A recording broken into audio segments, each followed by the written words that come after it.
Halo teman-teman, perkenalkan nama saya Diva Sasmi Oktavian dari Prodi Manajemen Universitas Nasional.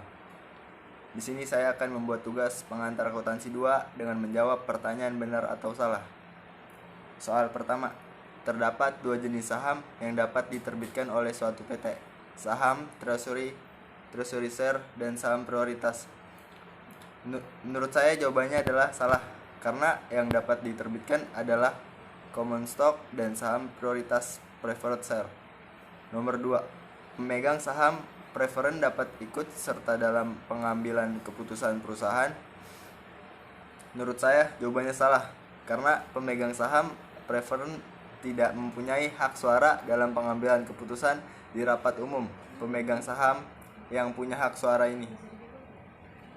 Nomor 3, terdapat dua jenis saham preferen, yaitu saham preferen kumulatif dan saham preferen non kumulatif.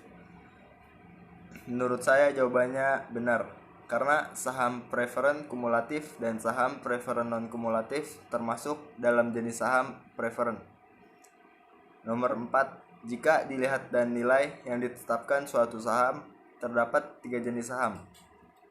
Menurut saya jawabannya benar, karena nilai yang berhubungan dengan saham ada 3, yaitu saham dengan nilai nominal, di surat saham ditulis nilai nominalnya.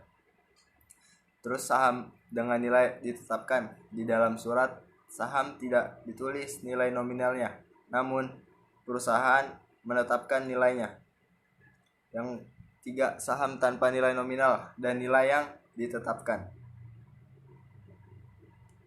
Yang kelima, nomor 5, saham dengan nilai ditetapkan, saham yang di surat saham ditetapkan nilai nominalnya.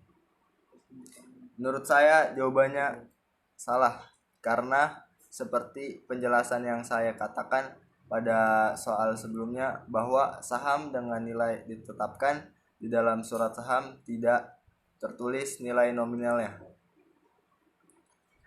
Nomor ke-6, untuk saham yang bernilai nominal atau nilai yang ditetapkan akuntansinya sama, yaitu rekening modal, saham akan dikredit sebesar nilai nominal atau nilai yang ditetapkan. Jawabannya menurut saya benar, karena untuk saham yang bernilai nominal atau nilai yang ditetapkan, akuntansinya sama, yaitu rekening modal saham akan dikredit sebesar nilai nominal atau nilai yang ditetapkan. Kecuali untuk saham tanpa nilai nominal atau ditetapkan, maka rekening modal saham akan dikredit sebesar uang yang diterima tersebut. Nomor ke-7, untuk saham tanpa nilai nominal atau ditetapkan, rekening modal saham akan dikredit sebesar uang yang diterima. Jawabannya menurut saya benar, karena seperti penjelasan sebelumnya saya katakan bahwa untuk saham tanpa nilai nominal atau ditetapkan, maka rekening modal saham akan dikredit sebesar uang yang diterima tersebut.